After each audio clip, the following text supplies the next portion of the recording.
Nepali audio बाइबलमा स्वागत छ। हामीले ट्रिनेट्रियन बाइबल सोसाइटी अथवा टिबिएस बाइबल सोसाइटीले प्रकाशन गरेको नेपाली भाषाको बाइबलबाट बाइबल पाठ गरेका छौँ। दोस्रो सामुएलको पुस्तक अध्याय 21। साउलको रगतको दोष हटाउनलाई तिनका 7 जना सन्तान मारिए। पद 1। अनि दाउदको समयमा वर्षै पछि 3 वर्षसम्म अनिकाल पर्यो। अनि दाउदले परम प्रभुलाई सोधे अनि परम प्रभुले जवाब दिनुभयो, यो साउलको कारणले र उसको खुनी घरानाको कारणले हो, किनभने उसले गिबोनीहरूलाई मार्यो। 2। अनि राजाले गिबोनीहरूलाई बोलाएर तिनीहरूलाई भने, अनि गिबोनीहरू चाहिँ इस्राएलहरू मध्येका थिएनन्, तर बचेका एमोरीहरूबाटका थिए। अनि इस्राएलीहरूले तिनीहरूसँग कसम खाएका थिए। अनि साउलले इस्राएलीहरू र यहुदाहरूका निम्ति भएको आफ्नो जोशमा तिनीहरूलाई मार्न खोजे। 3। यसकारण दाउदले गिबोनीहरूलाई भने, तिमीहरूका निम्ति म के गरौँ र म के गरेर प्रायश्चित गरौँ र तिमीहरूले परम प्रभुको पैतृक सम्पत्तिलाई आशीर्वाद देऊ। 4। अनि गिबोनीहरूले उनलाई भने, हामी न साउलको न तिनको घरानाको चाँदी र सुन लिनेछौँ, अनि हाम्रा निम्ति इस्राएलमा कुनै मानिस नमारियोस् पनि। तब उनले भने, तिमीहरू जे भन्छौ तिमीहरूका निम्ति म त्यही गर्नेछु। 5। अनि तिनीहरूले राजालाई जवाफ दिए, ती मानिस जसले हामीलाई नष्ट गरे र इस्राएलको कुनै सिमानाभित्र नरहने गरी हामी नष्ट हौँ भनी हाम्रो विरुद्धमा युक्ति रचे। 6। तिनका छोराहरूमध्ये 7 जना हामी कहाँ सुम्पिउन्, अनि हामी परम प्रभुले चुन्नुभएको साउलको गिबामा तिनीहरूलाई परम प्रभुका निम्ति झुन्ड्याउनेछौँ। अनि राजाले भने, म तिनीहरूलाई सुम्पिदिनेछु। 7। तर राजाले साउलका छोरा योनातानका छोरा मेफिबोसेतलाई परम प्रभुको कसमको कारणले जोगाए, जुन कसम तिनीहरूले बीचमा अर्थात् दाउद र साउलका छोरा योनातानको बीचमा थियो। 8। तर राजाले अय्याकी छोरी रिस्पाका 2 जना छोरा अम्रोनी र मेफिबोसेतलाई लिए, जसलाई तिनले साउलका निम्ति जन्माएकी थिइन्। साथै साउलकी छोरी मिक्कलका 5 जना छोराहरूलाई पनि लिए, जसलाई तिनले महोलाती बर्जिलैका छोरा अद्रिएलका निम्ति जन्माएकी थिइन्। 9। अनि उनले तिनीहरूलाई गिबोनीहरूको हातमा सुम्पिदिए, अनि यिनीहरूले तिनीहरूलाई पहाडमा परम प्रभुको सामु झुन्ड्याए।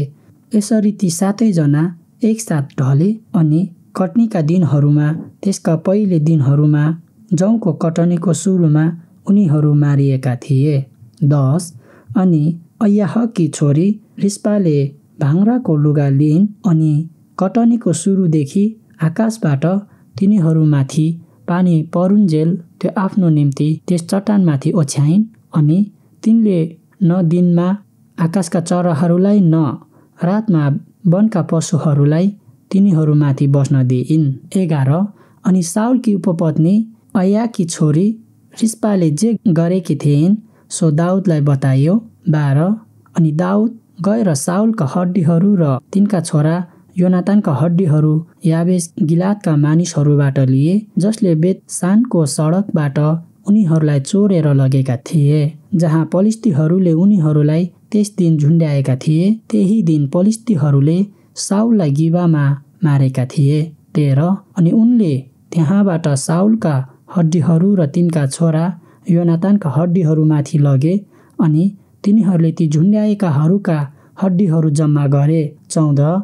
अनि साउल र तिनका छोरा योनातानका हड्डीहरू तिनीहरूले बेन्यामिन देशको जेलामा तिनका बुबा किसको चिहानमा गाडे। अनि राजाले आज्ञा गरेका सबै कुरा तिनीहरूले पुरा गरे। अनि त्यसपछि परमेश्वरले देशका निम्ति प्रार्थना सुन्नुभयो। पलिस्तीहरूसितका केही लडाइँहरू। पद 15।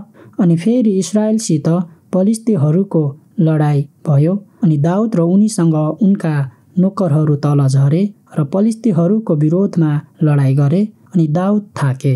16। अनि इस्बी बेनोब जो दैत्यको वंशको थियो र जसको भालाको वजन पित्तलको 300 सेकेल ओजनको थियो, अनि त्यसले एउटा नयाँ तरबार भिरेको थियो, अनि त्यसले दाउदलाई मार्न खोजेको थियो। 17। तर सरुयाका छोरा अबिशैले उनलाई सहायता गरे र त्यस पलिस्तीलाई हिर्काए र त्यसलाई मारे। तब दाउदका मानिसहरूले यसो भन्दै उनीसित कसम खाए, तपाईँ हामीसित फेरि कहिले लडाइँमा निस्केर जानु हुँदैन, नत्र तपाईँले इस्राएलको बत्ती निभाउनु हुनेछ। 18 अनि त्यसपछि यस्तो भयो, गोबमा फेरि पलिस्तीहरूसित लडाइँ भयो। तब हुसाती सिब्बकैले सफलाई मारे जो दैत्यको वंशको थियो। 19 अनि गोबमा पलिस्तीहरूसँग फेरि पनि लडाइँ भयो। अनि बेतलेहेमी यारेवरेगिमका छोरा एलहानानले गित्ती गोलायतलाई मारे, जसको भालाको काठको डन्डा जुलाहाको डन्डा जत्रो थियो। 20 अनि गातमा फेरि पनि एउटा लडाइँ भयो, जहाँ एउटा ठुलो कदको मान्छे थियो, जसको हरेक हातमा 6-6वटा औँला थिए र जसको हरेक खुट्टामा 6-6वटा औँला थिए, जम्मा 24वटा।